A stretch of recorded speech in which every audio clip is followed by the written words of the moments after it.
जीत ले हम सारी दुनिया। बीच हमें आज बोने दो, रोज उसे थोड़ा बढ़ने दो। छू लेंगे आकाश हम, मन के विचार हकीकत बने। सिद्धि फल से आनंद देंगे, कोशिश कर बढ़े, सोच बुलंद करे।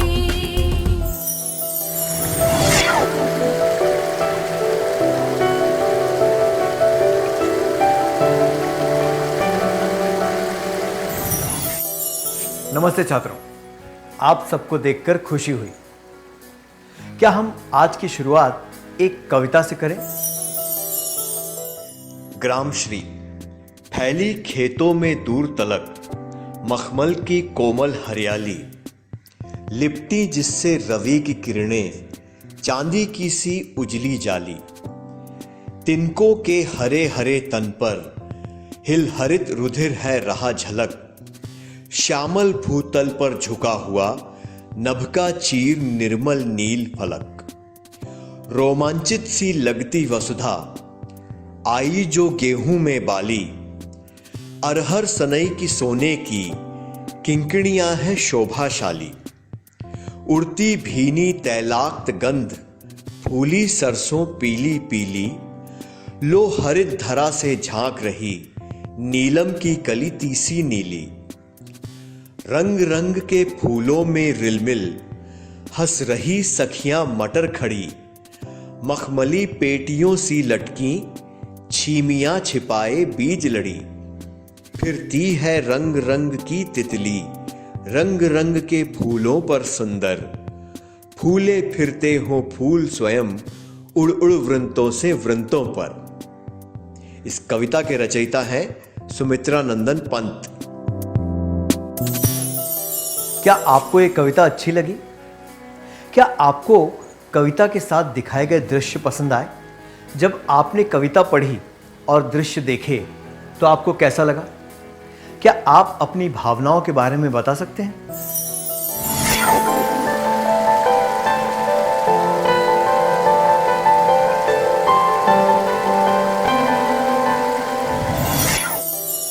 अपनी भावनाओं के बारे में बताने के लिए धन्यवाद। इस कविता में खुशी की भावना है। कवि आसपास के वातावरण को देखकर खुश हो रहा है। लहलहाते खेतों, सुंदर फूलों, तितलियों, सूरज की किरणों, पेड़ पौधों, मटर की लताओं, बहती हवाओं से उसे आनंद आ रहा है। उसने एक खुशी का माहौल पैदा किया है। इस कविता के माध्यम से वो उस खुशी के एहसास को हम तक भी पहुंचा रहा है। कवि ये संदेश दे रहा है कि हमें इन छोटी छोटी चीज़ों को देखकर सुंदरता को सराहना चाहिए और खुशी महसूस करनी चाहिए। संक्षिप्त में कहें तो कवि प्रचुरता की भावना महसूस कर रहा है और वो भावना हम सब तक पहुंचा रहा है। प्रचुरता की भावना क्या होती है? ये भावना दर्शाती है कि हमारे पास कुछ है और हम उसका पूरा लाभ उठाना चाहते हैं। मैं दोहराता हूं, यह भावना दर्शाती है कि हमारे पास कुछ है और हम उसका पूरा लाभ उठाना चाहते हैं।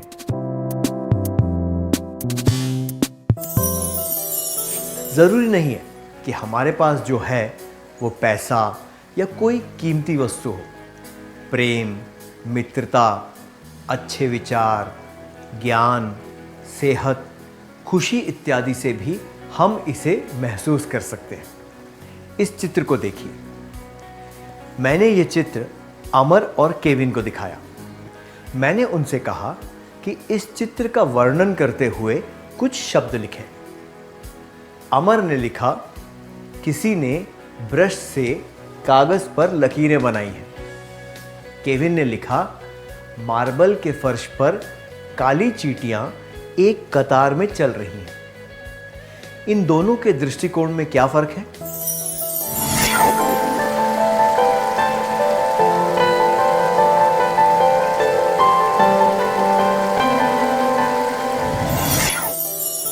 धन्यवाद। हमने देखा कि अमर केवल काली लकीरों पर ध्यान दे रहा था। उसने और कुछ नहीं देखा। केविन को उन लकीरों में भी कलात्मकता दिखाई दी। उसका दृष्टिकोण सकारात्मक था और अमर का नकारात्मक। दूसरे शब्दों में कहें तो केविन जीवन के सकारात्मक पहलुओं पर ध्यान देगा और अमर उन चीज़ों पर ध्यान देगा जिनकी कमी वो अपने जीवन में महसूस करता है। केविन के दृष्टिकोण में प्रचुरता है जो कि अमर के दृष्टिकोण में नहीं है। ये ज़रूरी नहीं है कि अमर एक नकारात्मक व्यक्ति है, पर हम ये कह सकते हैं कि वो चीज़ों को ज़्यादा सकारात्मकता से नहीं देखता है। हम अपने मन में प्रचुरता कैसे ला सकते हैं? इस सत्र के द्वारा हम ये जानने की कोशिश करेंगे। क्या हम इसकी शुरुआत एक क्रियाकलाप से करें? आपने प्राकृतिक सौंदर्य के जो सबसे अच्छे दृश्य देखे हैं, क्या आप उन्हें याद कर सकते हैं? उस समय आपको कैसा लगा था?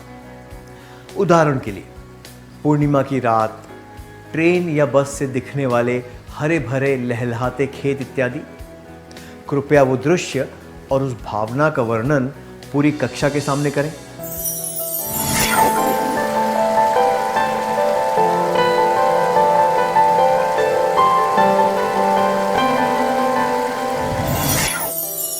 धन्यवाद, बहुत अच्छा वर्णन था।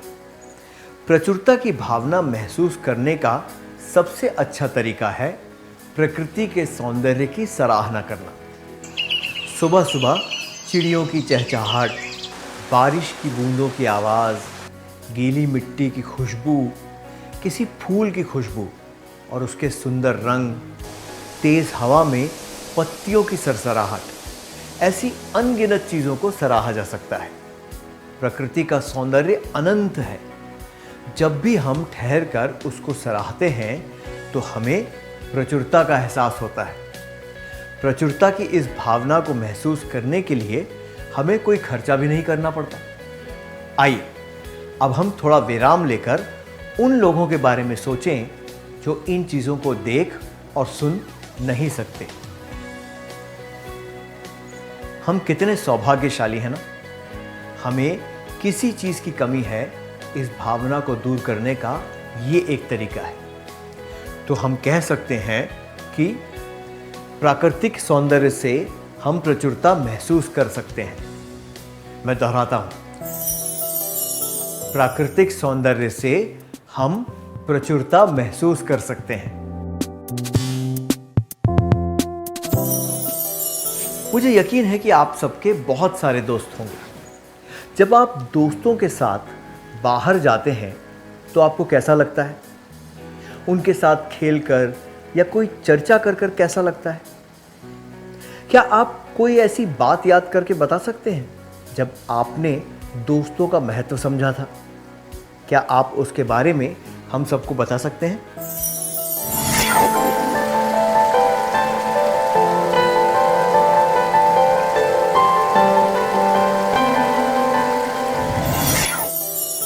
अपने सुखद अनुभव के बारे में बताने के लिए धन्यवाद।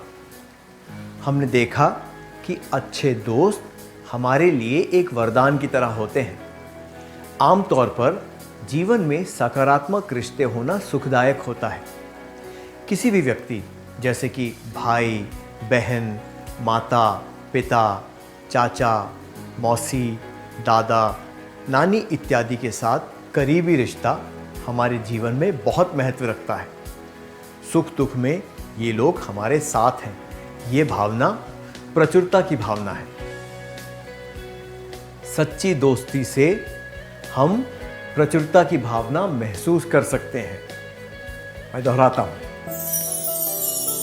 सच्ची दोस्ती से हम प्रचुरता की भावना महसूस कर सकते हैं। आपने कोई प्रोजेक्ट या कोई समाज सेवा का काम बहुत रुचि से किया होगा। उसके सकारात्मक परिणाम क्या थे?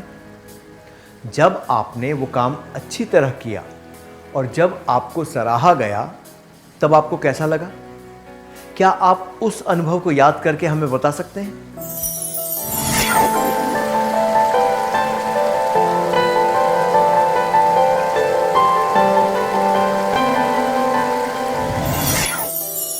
धन्यवाद। मुझे यकीन है कि ऐसा सार्थक कार्य करके आपको संतुष्टि हुई होगी। जिन लोगों को उस काम से लाभ मिला उनके बारे में जानकर खुशी हुई होगी और आपका कार्य सराहा गया होगा। ऐसे पल ही हमारे जीवन को समृद्ध बनाते हैं। हमें प्रचुरता की भावना महसूस होती है जब हम अपने जीवन में कोई सार्थक कार्य करते हैं, जिम्मेदारी के साथ कोई उद्देश्यपूर्ण कार्य करते हैं।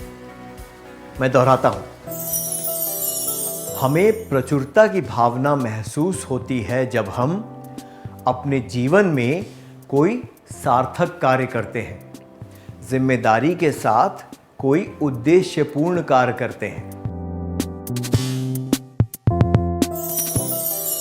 क्या किसी बीमारी या चोट की वजह से आपको खेलकूद या स्कूल से छुट्टी लेनी पड़ी है? क्या आप याद कर सकते हैं कि उस समय आपको कितना बुरा लगा था? क्या आप इसके बारे में अपने करीबी मित्र को बता सकते हैं?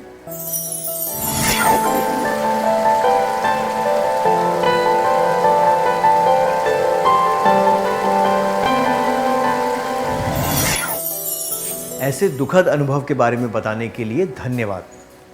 जब आप दूसरे बच्चों की तरह खेलकूद नहीं पाए और मज़े नहीं कर पाए तो आपको बहुत बुरा लगा होगा। मुझे यकीन है कि स्वस्थ होने के बाद आपको खुशी हुई होगी। इससे हमें क्या पता चलता है?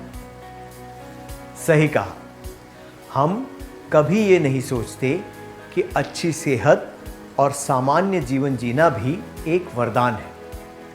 ज़रा सोचिए कि शारीरिक या मानसिक रूप से अशक्त व्यक्ति कैसा जीवन जीते होंगे।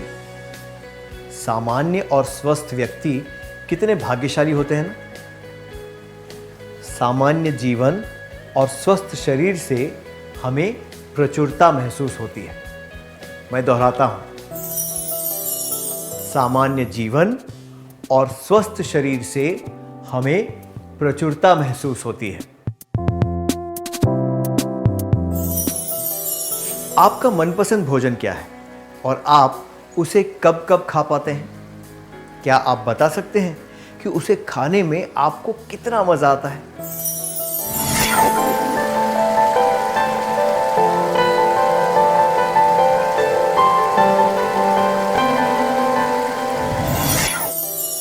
धन्यवाद, बहुत ही स्वादिष्ट वर्णन था। हम में से कई लोग भोजन को ज़्यादा महत्व नहीं देते हैं, पर सबका कोई ना कोई मनपसंद भोजन ज़रूर होता है जिसे हम पूरा स्वाद लेकर खाते हैं। पूरे मज़े से उसका स्वाद लेकर खाने से हमें संतुष्टि मिलती है। केवल मनपसंद भोजन के लिए नहीं, बल्कि किसी भी खाने पीने की चीज़ के लिए ये बात सही है। कल्पना कीजिए कि बारिश वाला ठंडा दिन है और आप कोई गर्मा गर्म चीज़ खा रहे हैं, या फिर गर्मी के दिन मटकी का ठंडा पानी पी रहे हैं। ये सब भी तो आनंद प्रदान करने वाली चीज़ें हैं, है ना? अच्छे भोजन का आनंद उठाना या सिर्फ उसकी खुशबू से मज़े लेना, इनसे भी प्रचुरता की भावना महसूस होती है। अच्छे भोजन और उसकी खुशबू का आनंद लेने से प्रचुरता की भावना महसूस होती है। मैं दोहराता हूँ, अच्छे भोजन और उसकी खुशबू का आनंद लेने से प्रचुरता की भावना महसूस होती है। हमने भोजन से संबंधित खुशी के बारे में बात की। भोजन हमारे जीवन का महत्वपूर्ण हिस्सा है। जीवन खुशी और दुख भरे पलों का संग्रह है, पर खुशी वाले पलों का हमारे जीवन पर सकारात्मक प्रभाव पड़ता है। दुख वाले दिनों में हमें इन्हीं पलों को याद करके शक्ति मिलती है। कोई पुरस्कार या इनाम मिलने की खुशी, किसी ओहदे के लिए चुना जाना, परिवारजनों या दोस्तों से कोई प्यारी भेंट मिलना, लंबे समय से जिस दोस्त से नहीं मिले थे उससे मुलाकात होना, बचपन के दिन याद करना, ये सब चमत्कारी पल हमारे जीवन को यादगार बनाते हैं और प्रचुरता की भावना महसूस कराते हैं। जब हम खुशी से भरे पलों को अनुभव करते हैं तो प्रचुरता की भावना महसूस होती है। मैं दोहराता हूं, जब हम खुशी से भरे पलों को अनुभव करते हैं तो प्रचुरता की भावना महसूस होती है। क्या आप अपने जीवन के सबसे अच्छे पलों के बारे में याद करके उनसे जुड़ी भावनाओं का वर्णन कर सकते हैं?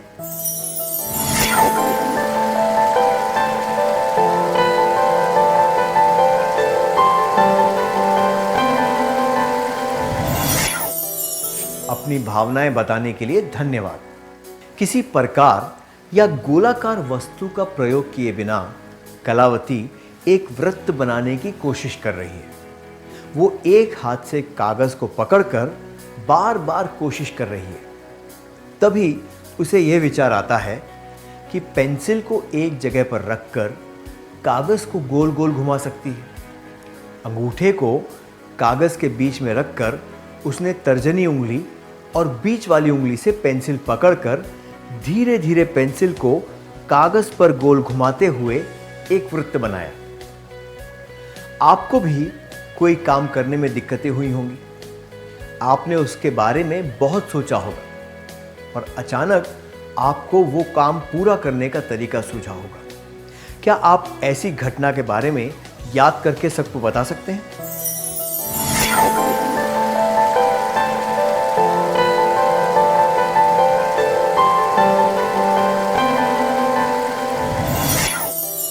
धन्यवाद।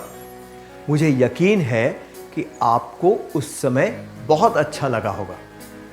जीवन में कभी न कभी छोटी बड़ी चुनौतियां आती रहती हैं। जब हम अपने दिमाग का प्रयोग करके उन चुनौतियों को पार करने के नए तरीके ढूंढ लेते हैं तो हमें न केवल नए विचार मिलते हैं बल्कि नए अवसर भी मिलते हैं। इन विचारों और अवसरों से हमारे जीवन को नई दिशा मिलती है और हमारा दृष्टिकोण बेहतर हो जाता है। जब हम नए विचारों और अवसरों को खोजते हैं तो हमें प्रचुरता की भावना महसूस होती है। मैं दोहराता हूं, जब हम नए विचारों और अवसरों को खोजते हैं तो हमें प्रचुरता की भावना महसूस होती है। हमने प्रचुरता महसूस करने के कुछ तरीके पहचाने। इसके और भी कई तरीके हैं। चलिए हम ये प्रण लें कि हम इन तरीकों को अपनाते हुए जीवन में प्रचुरता महसूस करेंगे। क्या अब हम सत्र का सार संक्षेप कर लें?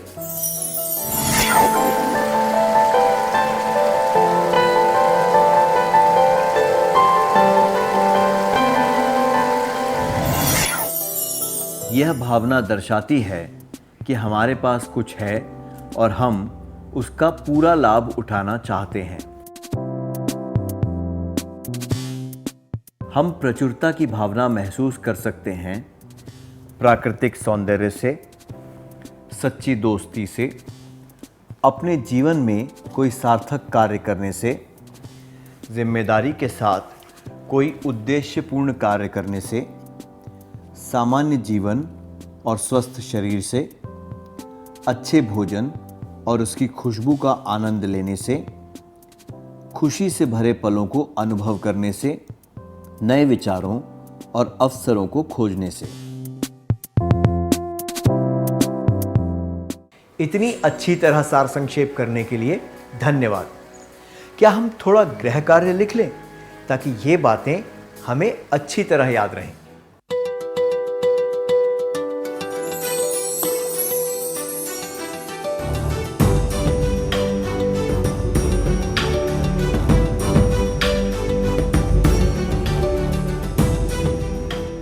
प्रश्न 1। ट्रेन में सफ़र करते वक्त आपको नींद आ गई। आपको तेज़ आवाज़ सुनाई दी और आपकी नींद उड़ गई। जब आप उठे तो आपने देखा कि ट्रेन एक पुल से गुजर रही है। चांद की रोशनी में नदी का पानी चमक रहा है और पीछे पहाड़ नज़र आ रहे हैं। आप क्या करेंगे? उत्तर: 1. मैं फिर से सो जाऊंगा या सो जाऊंगी। 2. मैं खिड़की बंद कर दूंगा या कर दूंगी। 3. मैं उस दृश्य का आनंद उठाऊंगा या उठाऊंगी। प्रश्न 2. स्कूल के एक महत्वपूर्ण समारोह में वाद विवाद का आयोजन करने की जिम्मेदारी आपको दी गई है। आपने ये काम अच्छी तरह किया और सबने आपकी सराहना की। आप क्या करेंगे? उत्तर: 1. मैं कहूँगा या कहूँगी, अरे ये तो कुछ भी नहीं था। 2. मैं पूरे आभार और खुशी के साथ उनकी सराहना स्वीकार करूँगा या करूँगी। 3. मैं सोचूंगा या सोचूंगी, ये अवसर मुझे पिछले साल मिलना चाहिए था पर नहीं मिला।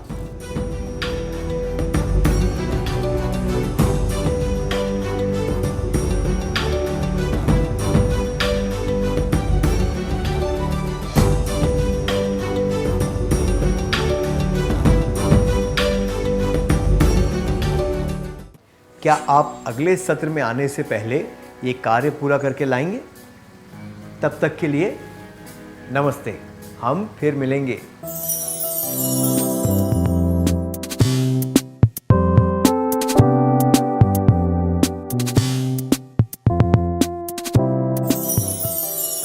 नमस्ते छात्रों, आपका स्वागत है। क्या हम उत्तर जांच लें?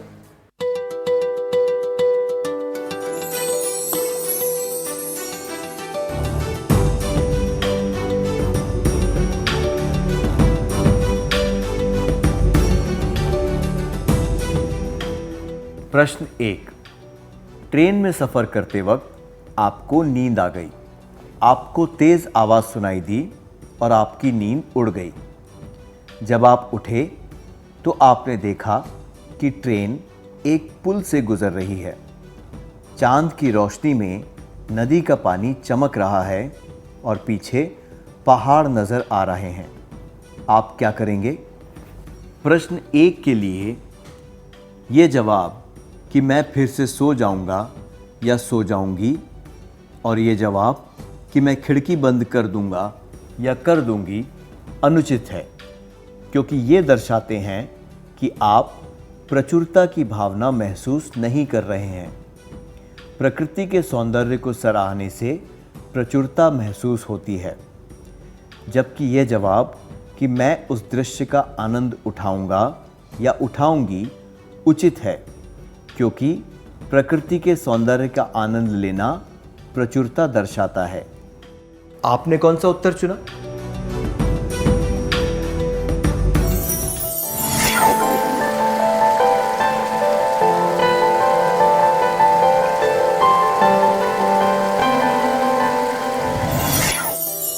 प्रश्न 2.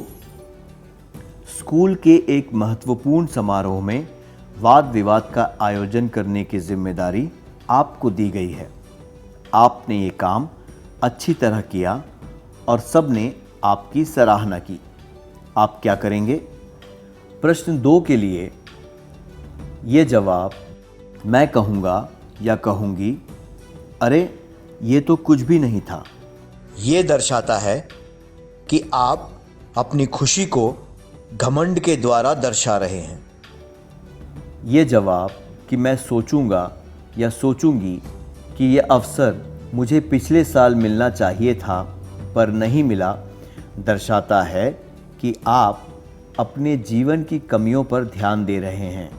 जो आपके पास है उसकी खुशी महसूस नहीं कर रहे हैं, जबकि ये जवाब कि मैं पूरे आभार और खुशी के साथ उनकी सराहना स्वीकार करूंगा या करूंगी उचित है, क्योंकि ये दर्शाता है कि आप प्रचुरता महसूस कर रहे हैं। आपने एक अवसर का सदुपयोग किया और इससे आपकी सराहना भी हुई। आपने कौन सा उत्तर चुना?